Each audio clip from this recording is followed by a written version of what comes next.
ইরানের বিরুদ্ধে ইসরায়েল ও যুক্তরাষ্ট্রের অতর্কিত হামলার অষ্টম দিন গড়িয়েছে আজ। উভয় দিক থেকে অব্যাহত আছে হামলা পাল্টা হামলা। হতাহত আর ধ্বংসযজ্ঞের মুখোমুখি হচ্ছে উভয় পক্ষই। তবে প্রতি মুহূর্তে লাশের সারি দীর্ঘ হওয়া প্রমাণ করে এই যুদ্ধে সবচেয়ে বড় ক্ষতির মুখে আয়াতুল্লাহ আলী খামেনির ইরান। এই অবস্থার মধ্যেই মরার উপর খাড়ার ঘায়ের মতো ভয়ঙ্কর এক বার্তা দিলেন যুক্তরাষ্ট্রের অর্থমন্ত্রী স্কট বেসেন্ট। ফক্স নিউজকে দেওয়া এক সাক্ষাৎকারে স্কট বেসেন্ট বলেছেন, ইরানের উপর আজ অর্থাৎ শনিবার রাতে আমাদের বৃহত্তম বোমাবর্ষণ কর্মসূচি পরিচালিত হবে।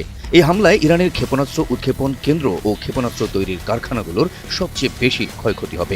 এক ধাপ এগিয়ে মার্কিন প্রেসিডেন্ট ডোনাল্ড ট্রাম্প বলেছেন, ইরান পুরোপুরি আত্মসমর্পণ না করা পর্যন্ত এই হামলা চলবে। ট্রুথ সোশ্যালে ট্রাম্প বলেন, ইরান হয় শর্তহীনভাবে আত্মসমর্পণ করবে, নয়তো যুদ্ধ চলবে।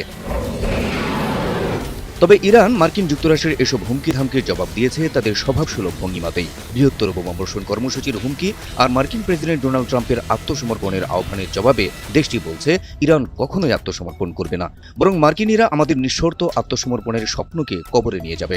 শনিবার নিজেদের টেলিভিশনে ইরানের প্রেসিডেন্ট মাসুদ পেজিশকিয়ান দ্ব্যর্থহীন কণ্ঠে এমন মন্তব্য করেন। একদিকে মার্কিন যুক্তরাষ্ট্রের বৃহত্তম বোমাবর্ষণের হুমকি, অন্যদিকে ইরানের আপোষ না করার পক্ষে অনড় অবস্থান মধ্যপ্রাচ্য পরিস্থিতিকে আরও জটিল করে তুলছে।